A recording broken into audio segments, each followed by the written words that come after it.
ഉച്ചയ്ക്ക് 2 മണി.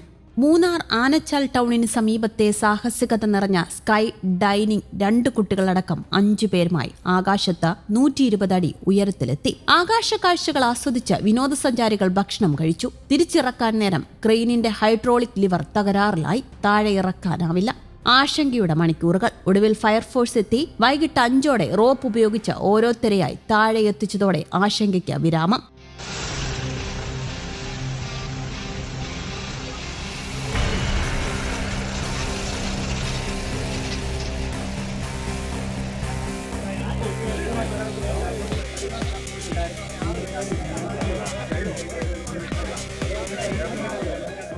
കുടുങ്ങിയത് 3 മണിക്കൂർ. കോഴിക്കോട് തുരുത്തിയാട് സ്വദേശികളായ മുഹമ്മദ് സഫ്വാൻ, ഭാര്യ തൗഫീന, മക്കളായ ഇവാൻ, ഇനാറ, സ്കൈ ഡൈനിങ് ജീവനക്കാരി ഹരിപ്രിയ എന്നിവരാണ് കുടുങ്ങിയത്. ഇരിപ്പിടവും തീന്മേശയുമുള്ള പ്രത്യേക പേടകം ക്രെയിൻ ഉപയോഗിച്ച് സഞ്ചാരികളെ 120 അടി ഉയരത്തിലെത്തിച്ച് ഭക്ഷണം വിളമ്പുന്നതാണ് സ്കൈ ഡൈനിങ്. ക്രെയിൻ ഉപയോഗിച്ചാണ് ഉയർത്തുന്നതും താഴ്ത്തുന്നതും. സതേൺ സ്കൈസ് എയ്റോഡൈനാമിക്സ് എന്ന സ്ഥാപനമാണ് നടത്തിപ്പുകാർ. ജീവനക്കാർ അരമണിക്കൂറോളം പരിശ്രമിച്ചിട്ടും താഴെ ഇറക്കാൻ കഴിയാത്തതോടെയാണ് ഫയർഫോഴ്സിനെ വിവരമറിയിച്ചത്. ഹൈഡ്രോളിക് ക്രെയിനിന്റെ ഗുണനിലവാരമില്ലായ്മയാണ് കേടാവാൻ കാരണമെന്നാണ് ആക്ഷേപം. 2 മാസം മുമ്പാണ് ആനച്ചാലിൽ സ്കൈ ഡൈനിങ് തുടങ്ങിയത്. അരമണിക്കൂറിന് മുതിർന്നവർക്ക് 1000 രൂപയാണ് ഫീസ്. കുട്ടികൾക്ക് സൗജന്യം. സ്ഥാപനത്തിന് സ്റ്റോപ്പ് മെമ്മോ നൽകിയിട്ടുമുണ്ട്.